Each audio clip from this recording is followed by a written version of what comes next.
배당소득 분리과세. 주식을 가진 사람들이 배당금을 받을 때 지금보다 세금을 깎아주는 법안이 곧 처리됩니다. 우리 경제엔 어떤 영향을 미칠지, 또 주로 어떤 사람들이 혜택을 보는지 이성일 경제 전문 기자에게 들어보겠습니다. 어서 오십시오. 안녕하세요.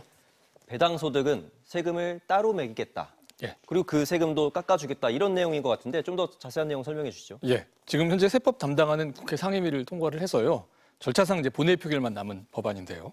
여야가 합의한 드문 법안이라 앞으로 변수가 크게 있을 것 같지는 않습니다. 이번에 바뀌는 내용 말씀하신 대로 분리과세 또 그리고 세율 인하인데요. 지금까지 대부분의 주주들은 배당소득에서 14%의 소득세, 또 이 세금의 10분의 1인 지방소득세를 또 그리고 미리 제한 나머지 금액을 받았었습니다. 하지만 배당소득이 2천만 원을 넘고 다른 소득이 있는 주주들에게 적용되는 세율은 이거보다 크게 높았습니다. 10억 원 이상 배당을 받으면 소득세율만 45%를 적용을 받았고 또 별도 소득이 있는 근로자들은 그 소득이 높을수록 14%보다 높은 세율을 적용받아왔습니다. 하지만 내년부터는 다른 소득이 얼마이든 낮은 세율을 적용받는 배당소득 주머니가 하나 더 생기게 됩니다. 이에 따라서 일부 사람들에게는 세금 부담이 좀 낮아질 수가 있게 되는 거죠. 새로운 세율로 회사들이 내년 1월 1일부터 주주들에게 나눠줄 배당 이것부터 적용하기 때문에요. 연말 결산 일정을 감안하면 본회의 통과하는 동시에 혜택을 보게 될 겁니다. 그럼 이 제도가 우리가 가진 모든 주식들에 다 적용이 되는 건가요? 그건 아니고요. 자, 어떤 주식에 나온 배당이냐에 따라서 전처럼 합산이 될 수도 있고 또 아닐 수도 있는 거죠. 주식 배당의 주머니가 둘로 나뉘게 되는 그런 셈입니다. 예를 들어서요. 하이닉스 같은 기업은 올해 엄청난 이익을 냈지만요. 순이익에서 아주 일부만 배당을 해온 기업입니다. 이런 기업에서 받는 배당은 이번 법 개정과 무관하게 이전과 같은 세율을 적용받게 됩니다. 하지만 KB금융지주처럼 이익은 좀 적더라도 순이익에서 배당을 하는 비율이 높은 기업들은 작년보다 배당을 조금 더 늘리게 되면 주주들이 이 두 번째 주머니를 갖는 혜택을 보게 될 가능성이 높습니다. 올해보다 10% 배당 이상을 늘리면 동시에 그 배당액이 순이익의 25%를 넘어가는 게 이게 조건이거든요. 순이익에서 40%를 넘게 배당하는 기업은 작년보다 배당이 줄어들지만 않으면 포함이 되게 됩니다. 보통은 매출액, 순이익이 늘어나는 속도가 빠른 기업을 좋은 기업이라고 하지만요. 이번 개정안은 기업이 낸 이익을 얼마나 주주들에게 많이 돌려주느냐, 여기에 초점을 맞췄다고 할 수가 있습니다.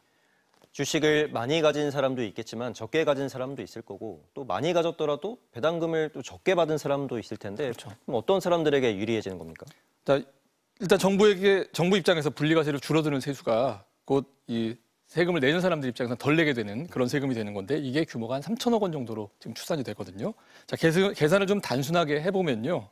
100억 원 순이익의 20%를 배당해온 가상의 기업 이걸로 효과를 좀 짐작해 볼 수 있습니다.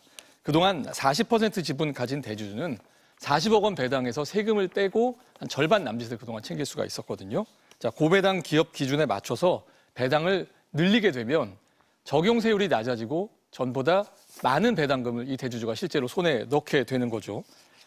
소수 주주들에게도요. 회사가 배당을 늘린 효과가 돌아갈 수밖에 없겠고요. 동시에 낮아진 세율 혜택까지 이중의 혜택을 볼 수 있을 것으로 지금 정부는 기대를 하고 있습니다. 자, 이런 사례에서 분리과세를 추진하는 이유를 좀 엿볼 수가 있는데 배당을 얼마나 할지 결정하는 이 최대 주주들에게 유인을 줘서 기업에 고인 돈을 투자자들에게 좀 돌리겠다는 겁니다. 지방소득세까지 포함해서 거의 절반을 세금으로 내왔던 대주주들이 배당을 좀 꺼렸고 투자자들도 이 배당을 투자의 목적이라고 생각하지 못했다. 이런 판단이 좀 깔려 있는 겁니다. 그런데 아까 말씀하셨던 것처럼 그 배당 소득을 그만큼 많이 받는 사람이 사실 제 주변엔 없거든요. 그렇죠. 그래서 일반인들에게 사실 이 혜택이 돌아갈 수 있느냐 이게 사실 의문이기도 한데 그래서 부자 감세다 이런 지적이 좀 나오는 것 같은데 좀 전체적으로 효과가 있겠냐 이런 의문도 있고요. 어떻습니까? 부자 감세라는 얘기 나올 수밖에 없는 게 혜택이 소수에 집중되는 건 분명하기 때문이죠.